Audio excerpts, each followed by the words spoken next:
আসসালামু আলাইকুম। আমার সকল বন্ধুরা কেমন আছে? আশা করি সবাই ভালো আছে। আলহামদুলিল্লাহ আমিও ভালো আছি।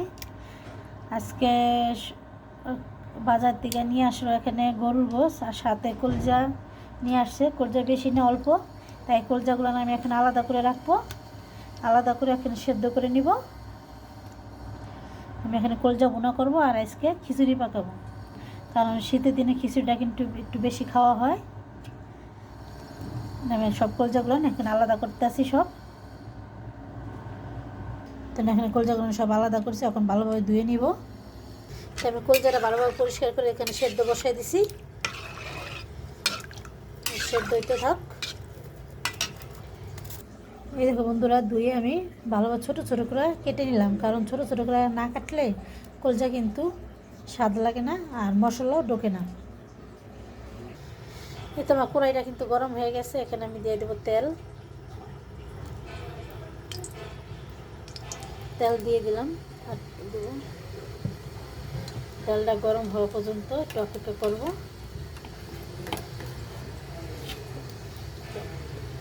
তেলটা কিন্তু গরম হয়ে গেছে, এখন আমি পেঁয়াজ বাটা দিয়ে দিব।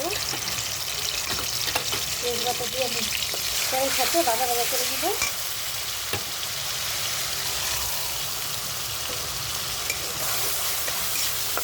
কিন্তু ভাজা ভাজা হয়ে গেছে, এখানে দিয়ে দেবো তেজপাতা আর দিয়ে দেবো সাথে দুটা এলাচ। এখানে দিয়ে দেবো আদা রসুন দিয়ে দিলাম। আদা রসুনটা তেলে ভেজে নেব।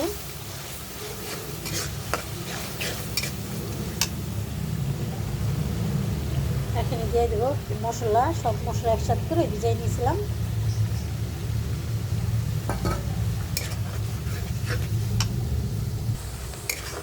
এখানে দিয়ে দেবো সামান্য পানি।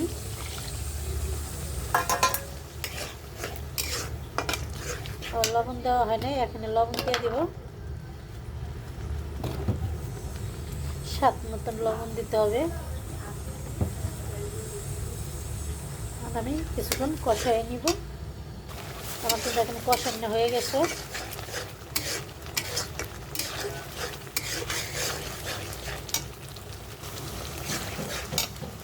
এখানে কিন্তু আমি গোশটা একটু কম দেখে, মানে কলজার একটু কম দেখে একটু কলজা গোশ নিলাম, কলজার সাথে মিলিয়ে রান্না করবো।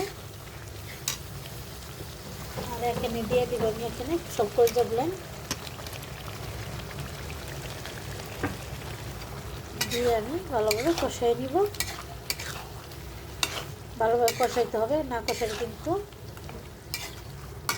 গোশতের মধ্যে মশলা ঢুকবে না।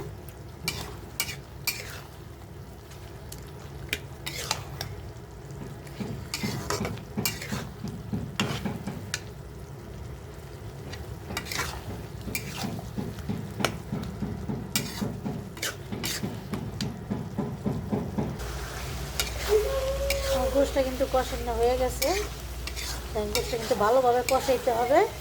আর সাথে কিন্তু অবশ্যই গরম পানি দিতে হবে। গরম পানি না দিলে কিন্তু গোশটা গলতে অনেক টাইম লাগে, আর গরম পানি দিলে তাড়াতাড়ি গোশটা গলে যায়। এতে আমার কষানো শেষ। এখানে আমি দিয়ে দেবো গরম পানি। তো আমি পানি দিয়ে দিলাম। এখানে পানি দিয়ে আমি কিছুক্ষণ জাল করে নিব। গোশটা কিন্তু ভুনা ভুনা হবে। তোমার পানি দেওয়া হয়ে গেল, তখন আমি ঢেকে দেবো কিছুক্ষণ জাল হোক। আর কিছুক্ষণ জাল দেওয়ার পর আমি দিয়ে দেবো ভাজা জিরা। আমার কলজাটা কিন্তু ভুনা ভুনা হয়ে গেছে, এখানে আমি দিয়ে দিব ভাজা জিরার গুঁড়া দিয়ে আমি কিছুক্ষণ জাল করে নিব। এই তো বন্ধুরা, আমার কলজা ভুনা হয়ে গেছে। দেখো কত সুন্দর কালার আসছে, বুঝতে পারছো কত স্বাদ হইব খাইতে। আর এই দেখো এখানে আছে সাথে খিচুড়ি, আর খিচুড়ির সাথে দেখো বড় বড় নতুন আলু দিয়ে দিছি। বুঝো তো খাইতে কীরকম স্বাদ।